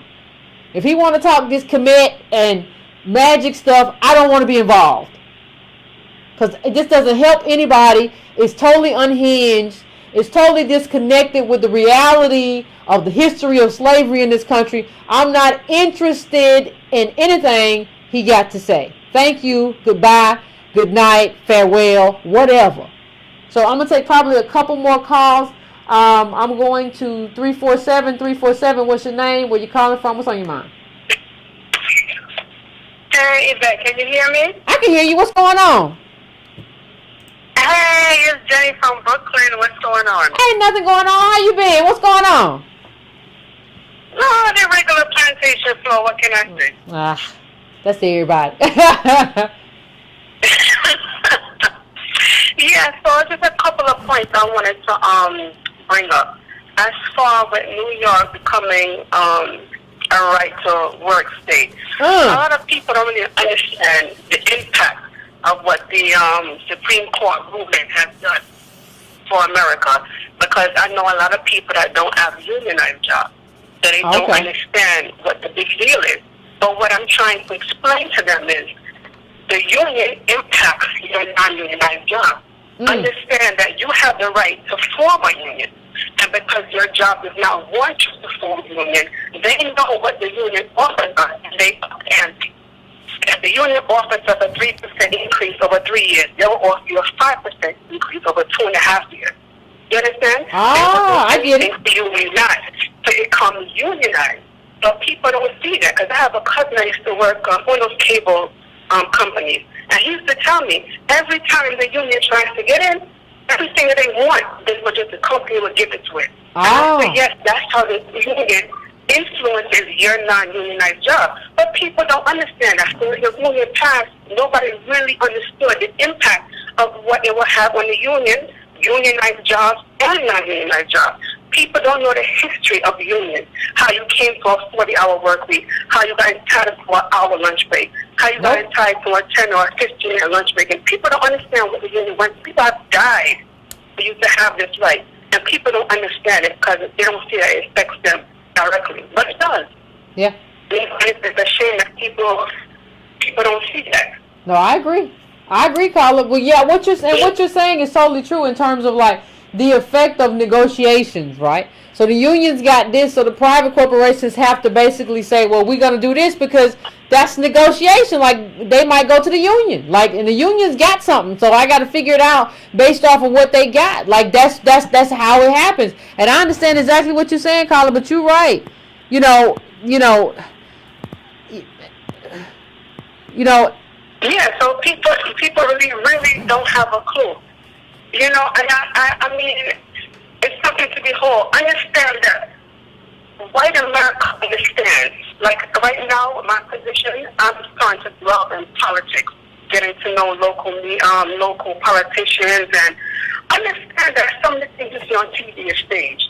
When you see politicians being arrested, understand that it's already predetermined who is going to be arrested, what police station they're going to go to.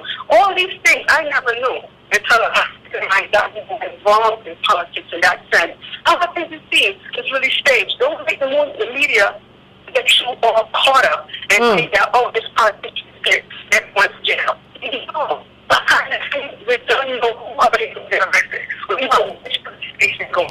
We know how we're going to make mistakes in the police station and when they're going to come out through the back door or when the media is going to be there to receive them when they come out of jail.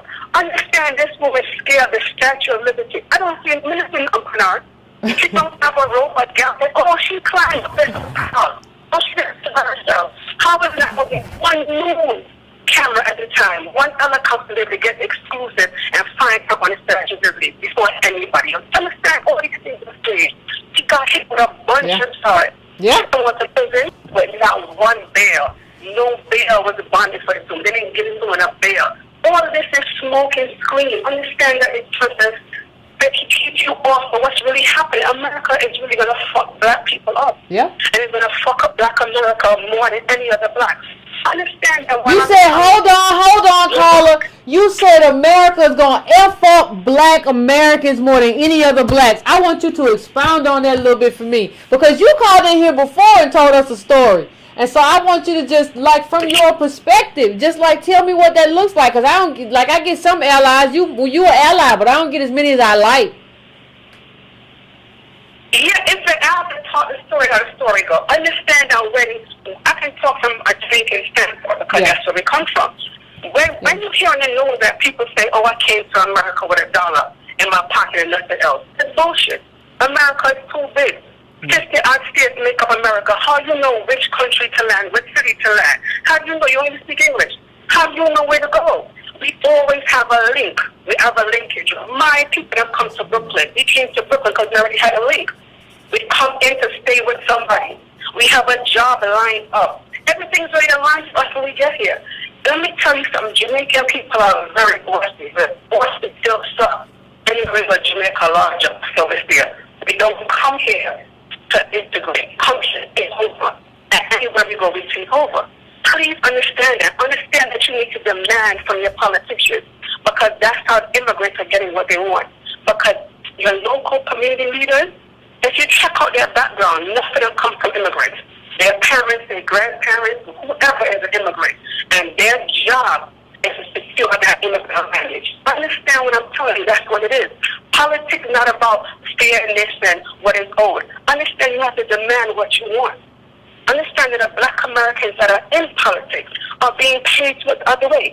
They are being set up so that them, their children is secure. That's very shocking, isn't it? A puppet. I've gone to some of his man ceremonies and I've mingled with him. Understand he's a puppet and he only shows up when he can be featured. And there's nothing where he's going to get the glory. He is not about that life. Please understand that if you don't demand anything like America, you're not going to get it. White people know that slavery was wrong. They know they are living off the backs of slavery legacy. Yeah. But it's hard for them to voluntarily say that, wait a minute, my great-great-grandmother used to own your great-great-grandmother, and now you're going to be my equal? Now I have to pay you so you can be the same as me or rise above me? They don't want it to happen. But you have to demand it, because if you demand and the world see it, they're going to give it to you, just as they give it to the immigrants. But black Americans, understand that also black American women that are in corporate, that have high income jobs, because I'm friends with many of them, they know the kind. They know that slavery is why white people have what they have. They know it's because of them why black men are locked up, but they're going to keep playing this con. They're going to keep playing this game because they want to escape the poverty that comes to black America. Understand it. They'll be on TV or they'll be there talking that talk when they're having these brunches or whatever. Behind closed doors, and they sit on the resort, they will tell me, yo, white America really fucking us up. And it's white America why our men can't get jobs. But they don't care about that because they want to escape poverty. They grew up poor and they're tired of it. They don't want to be bothered with it anymore. So by any means necessary, they want to secure their back. Please understand. Thank you. All a kind. Thank you, caller. As always, I want to thank you, and I appreciate your honesty. Like, I appreciate her honesty about politics. And what she basically said is that this is a con. People get what they demand, and that, like, immigrants who come here always have a link. So this whole, I only had $5. You had a network. That's what it is. You had a network. That's a big deal. And I'm going to end the show for tonight. But I want you all to really, as we end this show, I want you to think about everything that we said. I was going to take another call, but I want to end on her. And I want to end on what she said. I want to end on what she said, is that they know they conning us. Everybody know they conning us. Black people are the only group we really don't know that we being conned. We really don't know that we being taken advantage of. And politics is about power. Politics, listen, black people, American Black DOS, listen to me. Politics is not about fairness. Politics is not about empathy. Politics is not about taking care of everybody. Politics is about power. Either you have some or you don't. You all remember the other week when I addressed the Ocasio thing, I showed you a picture with her standing next to a dude. I don't know whether it was her friend or brother or somebody she ran into on the street. And it said Latinos are the future. They understand that they have overtaken blacks in the numbers, and they want to keep that door open, and they know that they're going further in terms of their income. They understand that the future, what the future looks like based on the demographics. We are not understanding. We are not advocating for ourselves. And black people, that is a recipe for one thing. It is a recipe for extinction. That is only a recipe for not being here anymore. You have to have power. And having power, I'm sorry, in a capitalist society, having power means you're going to have to step on somebody else. It's a lot of people who will tell you, well, that's just wrong. Well, you ain't been on the bottom forever. Screw you. Don't care what you think is wrong. You be on the top talking about what's wrong and what's moral. You don't tell nobody what you got or how you got it or how you living. Or you either be on the top as a white person, or you be on the top of us as somebody who stepped on our forehead to get over here and say, well, that's just wrong the way you thinking. You don't get to tell me what's wrong about how I'm thinking. I get to advocate how I advocate. I get to do how I do. I get to move how I want to move. And we need to stop having a conversation not about what's fair and what's lovely and what's nice and all of them poor babies, their mummies ain't here because they whatever, what happened with Trump and the children, we're going to do it. I'm advocating for me and my group. That's my primary thing. That's it. We at the bottom, they're trying to squash us all the way out. I gave you all the articles to show I don't owe you no education. I don't owe you jack. You got Ocasio. Her whole life was white wealth. Ocasio-Cortez. And they celebrating her. They elevating her. They done made her into a kingmaker in the Democratic Party. She gets to go out and stamp and rubber stamp and campaign for other progressives. We brought our kingmaker in as Obama, and Obama stomped on us. It's time for us to start understanding power. And you can't understand power or willpower without, let me just say this right before I go. You cannot will power in a way where nobody else is hurt or nobody else is disenfranchised. Power just means you win. Period. Especially in an environment as vicious as America. I said it before. Different people and communities come to America to sharpen their knives. Everybody coming to America to sharpen their knives, and we walking around with a peace sign that says love everybody. That is not how we need to be. We got to change the way we move, and we got to change it quick. If it's not, then we're just going to go to where the dodo bird.